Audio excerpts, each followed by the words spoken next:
From advertising to software as a service to data.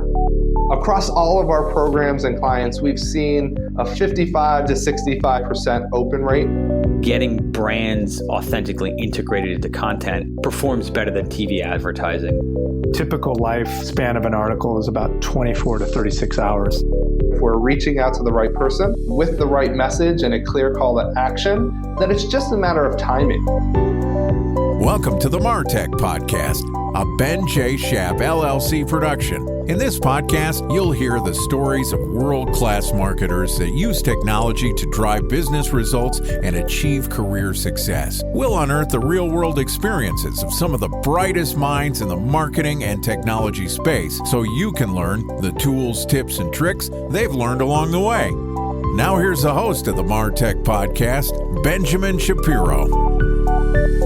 Welcome back to the MarTech Podcast.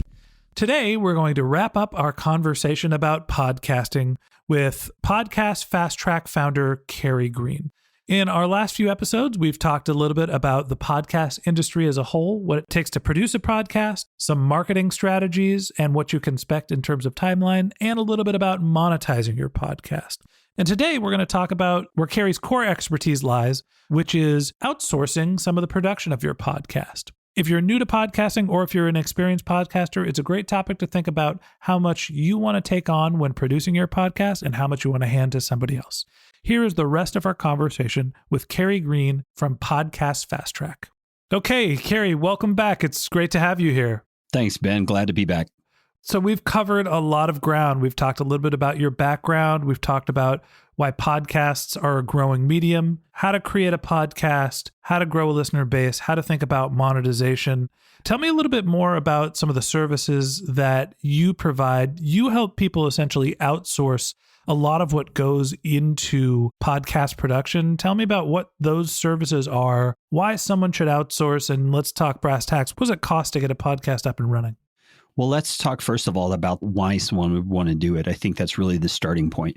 Most people who begin podcasting do so with lots of zeal, and they do so very excited about the return that's going to come. And as we've discussed in some of the previous episodes, that return doesn't usually come as fast as they might imagine. It's not a build it and they will come thing. It's a thing that over time builds, and it takes time to scale. And because of that, people get discouraged, and they get discouraged with the amount of work they're having to put in, the behind the scenes things like editing, creating artwork to go on the blog page, creating show notes, doing all the things that go into making a successful and beneficial podcast for listeners. So really, the reason someone should consider outsourcing is just to get some of your time back. I mean, one of our little mantras we talk about all the time, and I've got a brand new set of t-shirts I'm going to be wearing at a podcast conference. Across the front, it says, saving you from the podcast time suck, because it is a time suck. I mean, the editing, the show notes, all that is an issue of time. And if you're needing your time back, that's really one of the best reasons, because you can do things with your time that are more valuable than sitting at a screen editing waveforms. If you're in the entrepreneurial space at all, for sure. It may just be a lifestyle thing. You just want your time back because you don't want to be sitting at the computer. You want to be out with your kids throwing the ball. So time's a big thing. There's also a quality issue. Professionals are professionals because they've taken the time to learn the tools and apply them well. And most podcasters aren't professionals at audio editing or writing show notes for their show. And they really don't want to put in the time it takes to become professionals. So that's where a service like ours comes in. It's really an issue of what is of the greatest value to you. And as I mentioned in a previous episode, with more and more podcasts showing up on the scene every day, quality is really becoming a factor. Quality of how it sounds, quality of what they see when they go to your show notes page or flip to the description in their podcast app. What are you providing them? And do you have the time to do that? If you don't, a service like ours really makes sense. Now, all that said, what do we offer? Well, as we mentioned on a previous episode, we can start with someone who's brand new, get them going through our How to Podcast Step-by-Step course, which is an online self-paced course, which is $99. And by the way, anyone listening to your show who wants that course can contact me through the website. I'll give it to them totally free. That's just something I'd like to do for your listeners. That's very sweet of you. No problem at all. But that's a beginning step for people who are eager to get started in a podcast, but don't really know how to do that. It's a 12-video course. It'll walk them through everything. But we also offer podcast launch consulting. We offer podcast services like talking about monetization, like we were, analyzing their niche, trying to figure out the best ways they can go about it. But then our two mainstays are the audio production and the show notes creation. We do both of those. We can do one or the other. It doesn't matter. We can do whatever the client needs on whatever basis or frequency they need, whether it's weekly, bi-weekly, monthly, all of that. And we do it all based on the fact that we are excited to put great content out into the world. So one element of that is that we're kind of picky about who we work with when it comes to recurring clients that are with us month after month. We don't just work with any topic. We don't just work with any person. We want to make sure that we feel good, first of all, about the work we're completing every week. And we want to put it out there for truly valuable and beneficial reasons. So that's Podcast Fast Track in a nutshell. So you mentioned the two primary services are audio. So that's where you're doing the editing, helping somebody who is not a podcasting expert or doesn't want to spend the time cleaning up their audio and making sure that they sound great. And then the second part is the show notes. Talk to me about why the show notes are valuable. I see show notes being valuable in three different ways, maybe even a fourth one. The first is you want to be able to attract listeners through any medium that you can, any method that you can, not just through your audio and through a listing in iTunes. One of those ways is through organic search on Google and on Bing and on Yahoo and all those places. And the way that you do that is through text. Those platforms don't have a way of searching audio yet. But even if they did, text is like another hook in the water. It's another way of getting on Google's radar. So if you're writing show notes and posting them on a blog page of some sort, accompanied by a player, you're able to start what I refer to often as a domino effect. Starts with your SEO optimization of the post. If the post is written well with great SEO principles and is truly providing value, which is a greater and greater thing in Google's algorithm now, is that the page is really valuable, then you're going to have a chance to rank higher. Well, that's the first domino. You want to get in someone's view so that they can see your page when they're searching for a particular topic. Secondly is the title. If the title is written well, catchy, not clickbaity, it really speaks to what that person might be searching for. That's your second domino, and they click and come to your website. The next thing is the way the post is written. Is it written in an interesting way, an intriguing way, a compelling way that makes them more curious about what's in that audio than they were when they landed on the page? That's your third domino. The fourth domino is the play button on that player.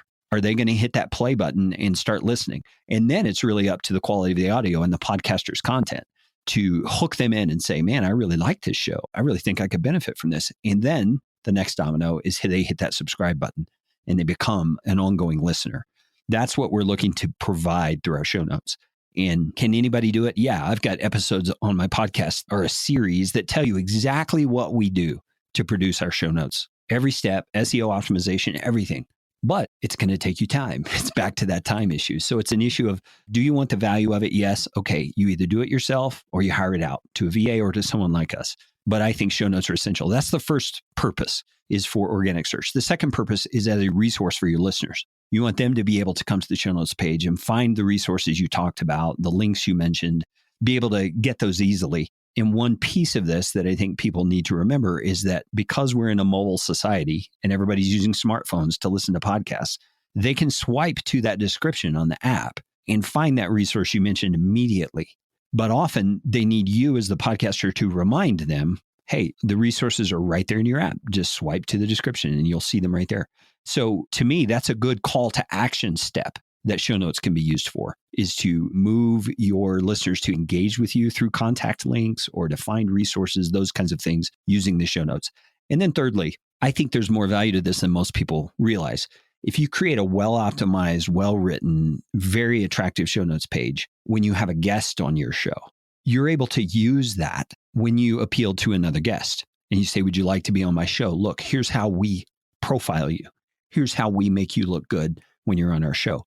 And I guarantee you, 90% of shows are not making their guests look so good on their show notes page. It's a picture and a bio, and that's it.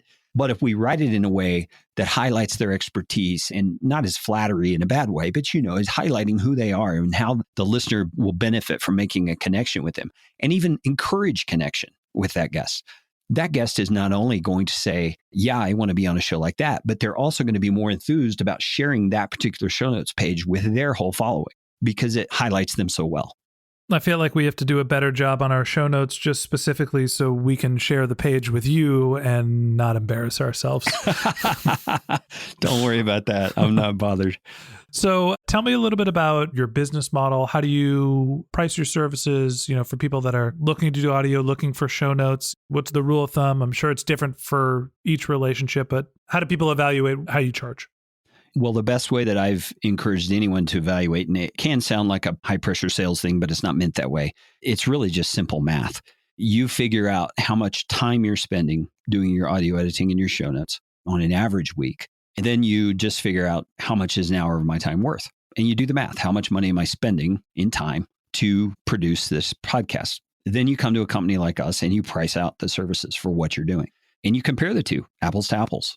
Does it make sense for me to do this? Now, that only works if you take that time you get back and you do invest it in higher value activity.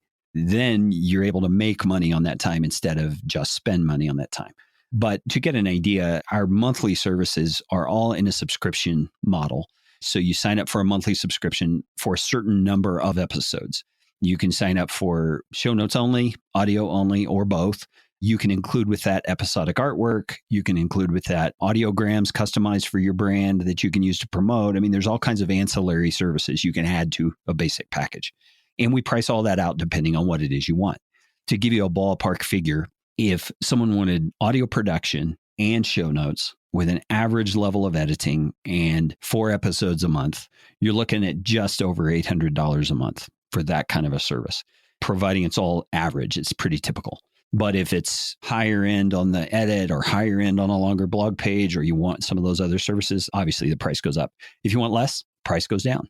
So that works closer to $200 an episode for an average version of the kit and caboodle. Yeah. Which when you factor in how much time it takes to do your editing, produce your show notes, and any of the other marketing materials that you may have, the artwork, if that takes you 5 hours, you're looking at $40 an hour. Yeah, roughly. So bringing it down to the hourly unit economics, it's probably reasonable for most people that are working professionals.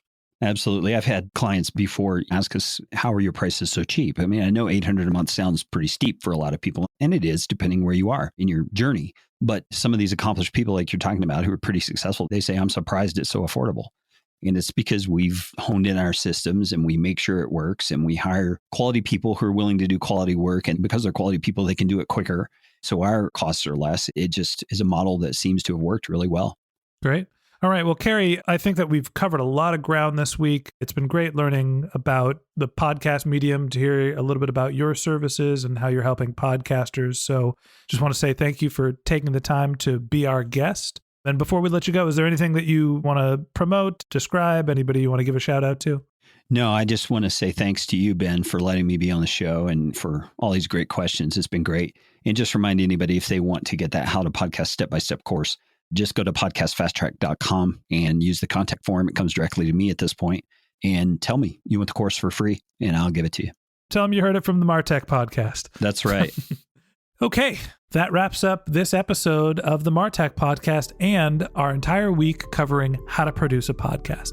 Thanks again to Carey Green from Podcast Fast Track for joining us. If you'd like to connect with Carey Green, you can go to his website, podcastfasttrack.com. If you'd like to read the transcript of this podcast, we've published it on martechpod.com. You can also contact us by going to our website, or you can find us on LinkedIn and Twitter. Our handle on the social networks is Ben J. Shap, LLC. If you haven't subscribed yet and you want a weekly stream of marketing and technology knowledge in your podcast feed, we've got some great episodes lined up for you in the next few weeks. So hit that subscribe button and we'll be back in your podcast app in no time. Okay, that's it for today. I hope you enjoyed our week covering podcast. And until next time, my advice is to just focus on keeping your customers happy.